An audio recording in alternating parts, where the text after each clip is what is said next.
we got some car difficulties, and we're definitely going to try to overcome those. Hey, welcome! Brad's house. Nothing special. Just another dump in Long Beach. You know, I call home. Today, this is my version of the 1928 Roadster Rat Rod. And I got this fine thing about 10 years ago. Somewhere around, for you kids, 2009. If you guys follow me on Instagram, this is the car that I drive around with the family. This is actually a fun street car. It was a lot faster when I first built it, but it became unfun the faster it got, and I put it back to just a fun car to drive with the family. This car is actually a 4-seater with suicide doors, so it's actually able to get in and out. It's got some Ford Mustang parts that you guys all like to tease me about. These might be Ford Mustang seats that we cut down.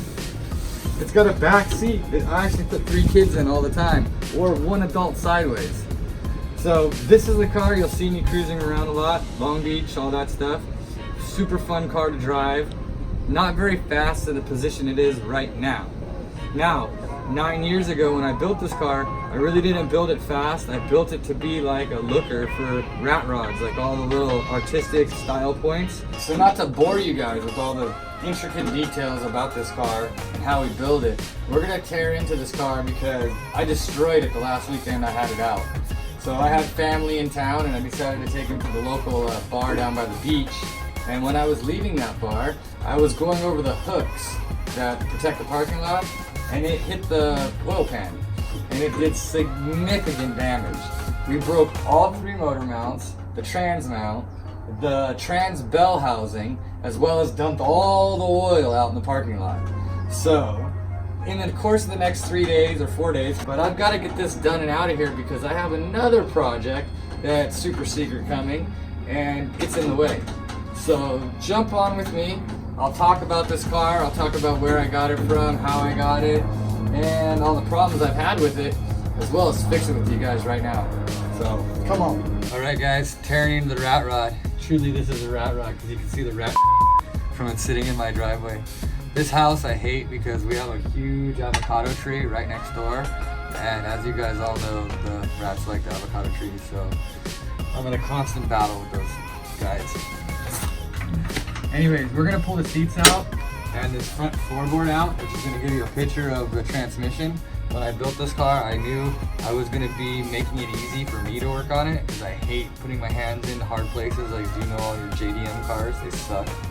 This is the furthest from the JDM car. You can work on this whole car in a chair, sitting on a chair the whole time. And that was my goal, was like I didn't have to bend in over or on something.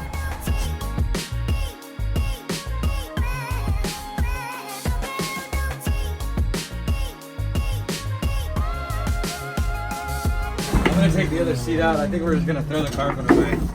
Time for some new Home Depot carpet. That's nasty. Oh, poor car. That's what happens with 10 years of just beating on it. Sorry, old girl. That is gonna give you some loving. Some McLovin. This door, funny thing was, the latch came undone. We were at like high speeds and it said blam, and it hit the back tire, and that's why it's bent in right here. It came all the way around and hit the back tire on the freeway at like 100. It was like driving a Jeep with no doors. Hey, at least this side's got all the bolts in. No, that's got all the bolts in. But they're different bolts. Yeah, you'd think that side was bad for that shit. This side's even worse.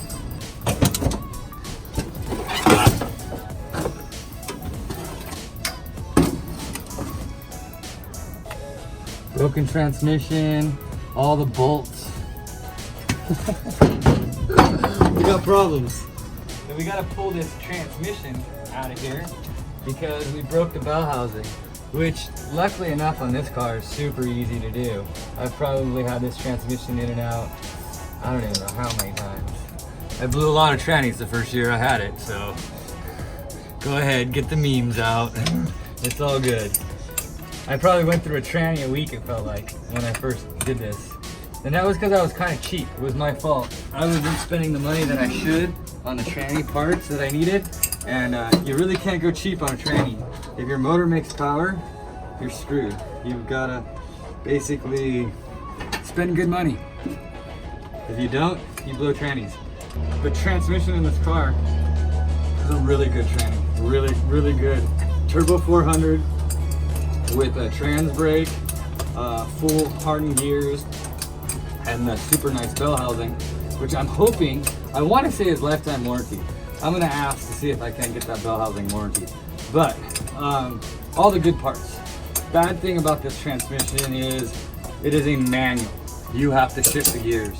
You can't just put it in an automatic mode like normal automatics and let it shift. It won't. It'll just stay in the gear. Whatever gear you choose it to put it in is the gear it's gonna be in. So when I loan this to people, because I do let people drive this car all the time, this is probably the car that's been driven by the most amount of people, friends and anything, when they want to borrow a car. When I drive a Rat Rod, this is the car that I let them drive. It's super fun and easy to drive. I have to teach them how to shift, which sucks. So, in hindsight to that, we are taking this transmission out and we're putting a fully automatic in. So, it's not gonna make it any slower, which was the problem I was running into before. What it is, it's gonna make it more user-friendly and driver-friendly. And to be honest with you, with the motor mods that I'm gonna do, I think we'll probably be as fast. We'll be as fast as when we have this transmission in it. Because we have a secret power adder that I have in the works coming right now. And when we do that power adder, a fully automatic transmission is gonna work real nice. Real nice. Wow, we did some big damage. We actually bent the shift cable. That's a new one for me. All right, guys. So we actually bent the shift cable. If you look right here, see this little bend? That's not supposed to be there. You can see the separation of the motor and tranny. That's not supposed to be there. And the big crack along this side. That's not supposed to be there. So, and this bolt's there, but this mount and all this is ripped out. And that's not supposed to be there. So we've got to address all this. We've got to fix this, fix that, and fix those front motor mounts.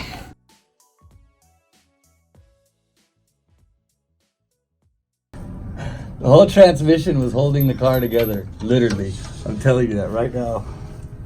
The motor is about to fall out, I'm afraid. It's like gonna go ba-boom. I'm actually thinking I should put the motor on jack stands right now because the motor mounts are broke. Everything's broke right now. It's barely hanging in here. Watch, let's see.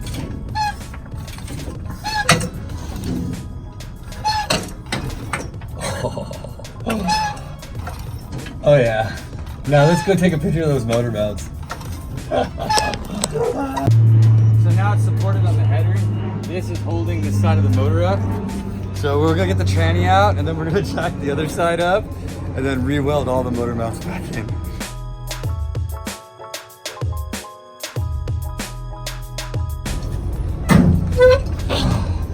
Oh yeah, this is bad too. I think the transmission mount is broken half.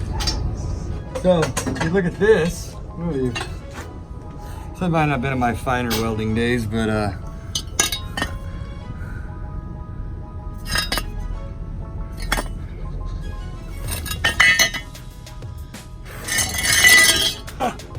that needs to get rebuilt. Oh, this is horrible. And then some people from Canada come down and borrow it. Look at the mount bolts. I promise you, friends from Canada, it wasn't this bad. Allegedly. Yeah, some Canucks came down. And I said, oh, you want to drive it? Go take it. And they drove it. Well, you know what? They drive drift cars. What's worse? A drift car and this is just real close to the same thing, okay? I got less zip ties on this than probably Ryan Literal's drift car. Oh, love you, Ryan. So one thing I do know that's different on this transmission from the transmission that we are putting in is the output shaft. This is a turbo 400 and we're putting a turbo 350 in. So we're gonna actually have to take my drive shaft over to the drive shaft guy and have him put in the other drive shaft yoke. It's no big deal. You just slip it off and slip it on. Thanks to the guys over at TCS Converters in Havasu, they were able to explain what I needed to do in order to swap it out from the Turbo 350 to the Turbo 400, which was very easy. Thank you guys over there for the support. Ooh. See, that's the drive shaft is holding the transmission right now. As soon as I get the drive shaft bolts off, I think the tranny's gonna fall out. That's bad. So there's no damage to this transmission right now. This bell housing is actually removable, kind of like you guys' CDO9s, all you guys drift guys. This has a removable bell housing. I've seen all these new videos of everybody cutting their bell housings off and putting the new bell housing. That shit came from us. Hot Rod guys did it years ago. You'll see this bell housing. It's supposed to be what's called a bulletproof bell housing. So like if your clutch explodes, it wouldn't go through your feet. You know, because that's a big scary thing is that when the clutch blows up, it's gonna cut your feet off because it's right there. Well, this bell housing is super thick and it's actually rated for drag racing so that it won't cut your feet off, supposedly. But we broke it. We hit the metal hooks. I mean, I don't think it was rated for the metal hooks. So we're on our last converter bolt, which for you FD guys are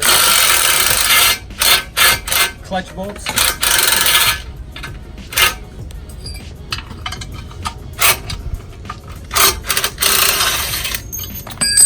Oh, that's the third, whatever you'd say clutch, we call them torque converters. Pretty much the same thing. And that's it. The transmission should come out in pieces. There we go. Now the trick is getting it out of underneath the screen because it's sitting on the jack.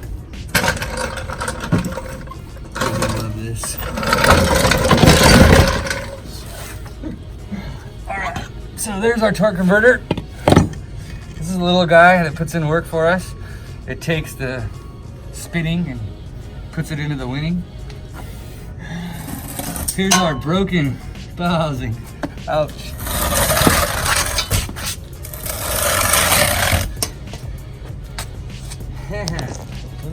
Okay, so here's a stock train. You can see it's not broken like this. It's also not cut. See how this has got a bolt pattern right here?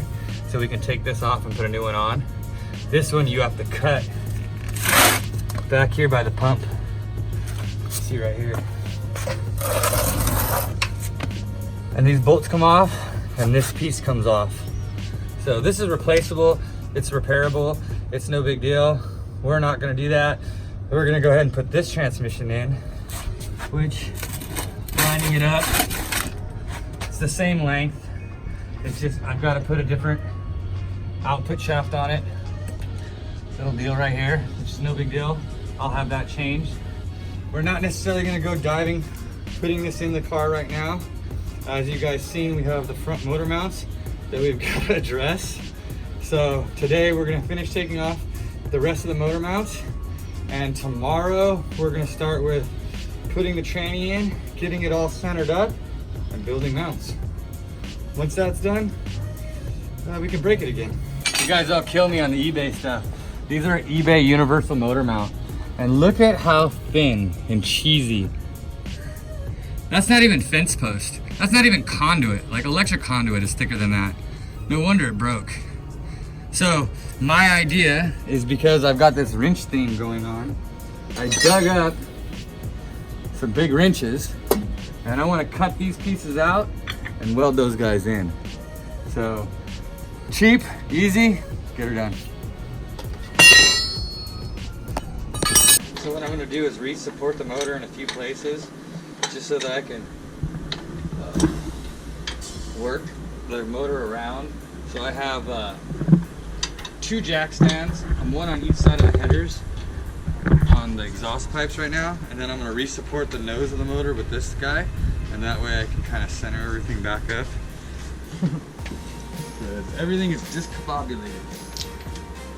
I love the arguments on the forum when I say something wrong, and they're like, well, the latest one was rotary engine. Did you see that comment that I put about the rotary? So it's a rotary and Rotex or something. I don't know, like the old airplane engines that were like this, piston rotary. I don't know, somebody went off about the right way of that being said. I didn't want to go in there. Got mad at you? Yeah. It's a Bradism. Whatever way I said it's right. It doesn't matter what you said anyways. So there you go. If you try to correct me on my spelling on my Instagram or whatever, you're wrong. It's a Bradism. Brad's always right, okay? There you go.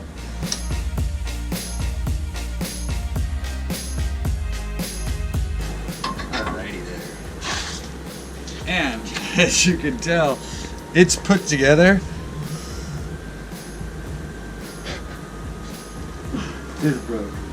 So there's three mounts that hold There's three mounts that hold the car together.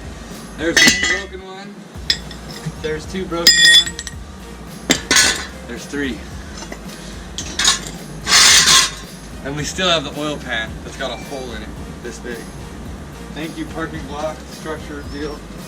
You guys rock.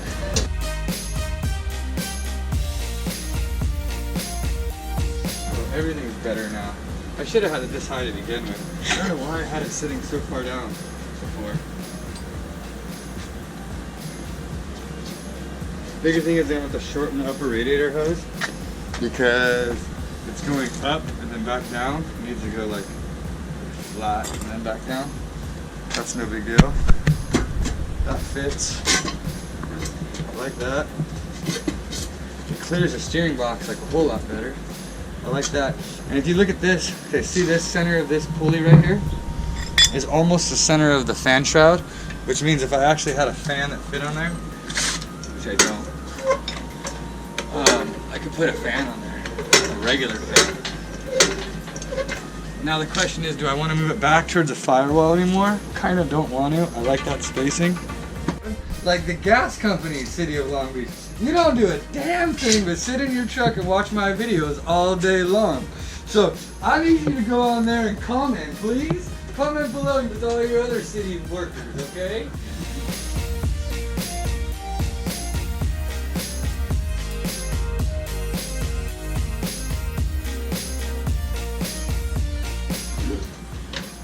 That is actually the gas man. He's not shutting off my gas, he's a friend of mine, by the way. So, when you live here this long and you've been in this neighborhood for this long, the kids that you've gone to high school with become the cops, become the gas man, become the electric man, become everything. So, all of our city workers, they love to come by when they see me at home, my car at home, and call and talk shit. And so he literally drove by, saw that the cars were here, and was like, you don't work, you don't do this. And I'm like, yeah, look what you're doing, calling me. Talking to me about my video that you're watching. He wanted to know if the S10 ran before the RX-7. And I was like, what do you think? Easy money. Alright, so noticeable problems right now that I'm running into. And that is, I think the motor needs to go back just a bit. I need to slide the motor that way, like even just a little bit more and we'll probably be fine.